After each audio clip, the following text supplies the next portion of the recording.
Sahabat hikmah di balik kisah. Harta, tahta, dan kekuasaan terkadang membuat orang menjadi gelap mata. Hal inilah yang menimpa Wali Kota Bekasi, Rahmat Effendi.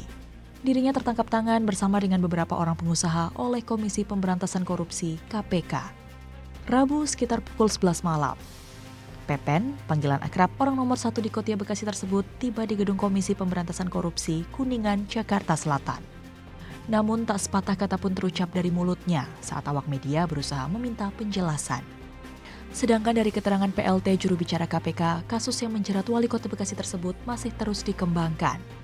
Penangkapan Rahmat Effendi ini terjadi tak lama usai kehebohan mengenai anggaran karangan bunga yang dialokasikan Pemkot Bekasi pada APBD 2022. Anggaran karangan bunga itu disorot publik karena jumlahnya yang sangat fantastis, yakni mencapai 1,1 miliar rupiah. Pos anggaran tersebut ditemukan dalam situs layanan pengadaan secara elektronik LPSE Kota Bekasi dengan kode tender 19841359 yang dimenangkan oleh CV Idea Kreasi Mandiri yang beralamat di Mustika Jaya, Bekasi, Jawa Barat.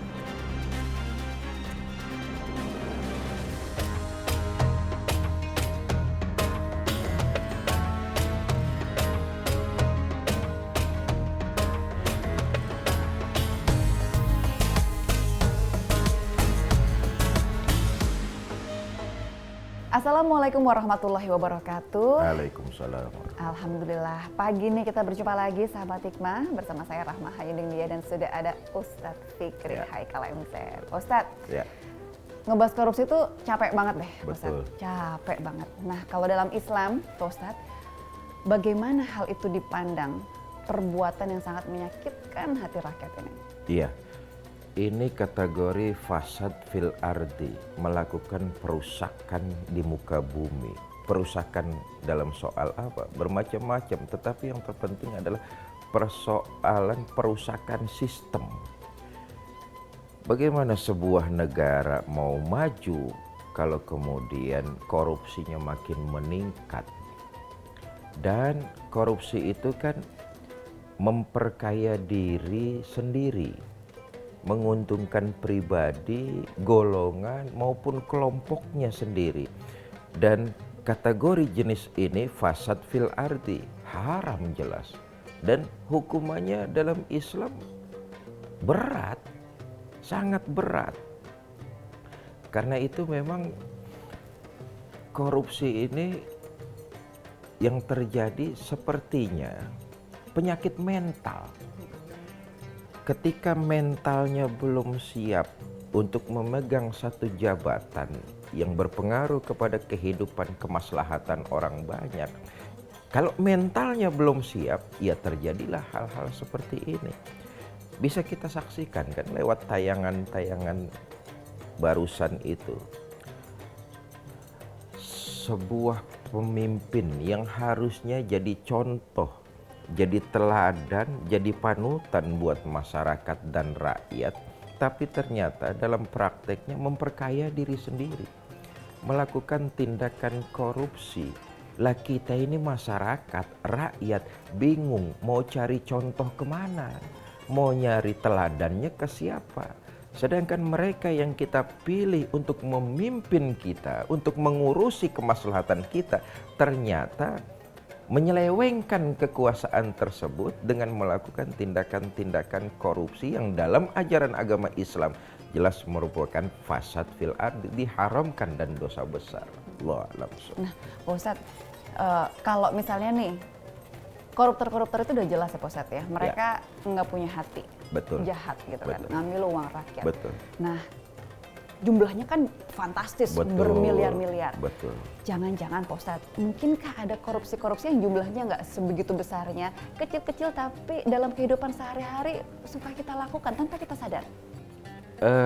Begini Mbak ya, sebenarnya kalau kita mau memperluas tentang korupsi, korupsi itu bukan cuma sekedar menyelewengkan kewenangan dalam sebuah jabatan, tetapi dalam perilaku kehidupan kita, setiap kita pernah melakukan tindakan itu. Kalau mau jujur ya, misalnya seorang karyawan melakukan korupsi waktu tanpa kita sadari nih. Yang mestinya jam istirahat jam 12 sampai jam 1 digunakan untuk makan siang lalu beribadah. Masuk kerja jam setengah 2, setengah jam sudah korupsi itu. Sudah korupsi, memperkaya diri.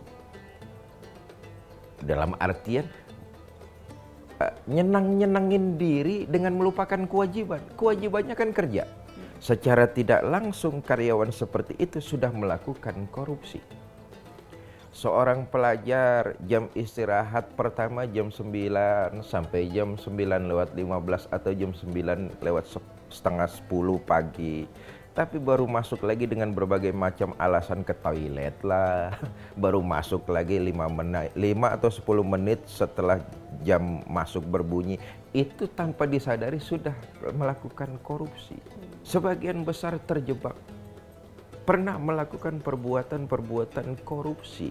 Memperkaya diri, menyenangi diri sendiri dengan melupakan kewajiban.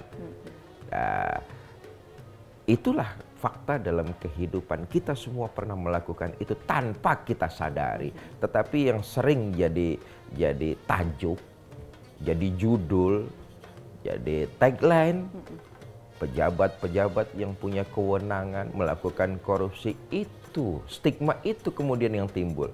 Tetapi bahwa faktanya setiap kita pernah melakukan korupsi waktu, korupsi dan lain sebagainya. Wallahu a'lam bishawab.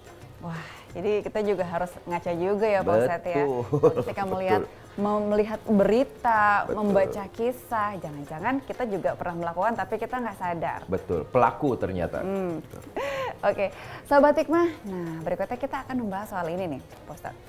Ya. Ini kan masih bulan Januari nih Pak Ustadz. Benar. Pak Ustadz percaya nggak, dari sekarang udah ada yang pesen tiket buat mudik. Betul. Waduh, ini Ya, siapa nih betul. sahabat hikmah yang udah nggak sabar nungguin bulan puasa. Karena memang banyak nih Pak Ustadz yang kita kangenin dari bulan Ramadan. Betul. Salah satunya adalah tradisinya. Tradisi, betul. Iya, ngabuburit. Nah, Betul. tapi ternyata ngabuburit juga nggak bisa sembarangan. Ya. Seperti apa? Kita akan bahas usai jeda.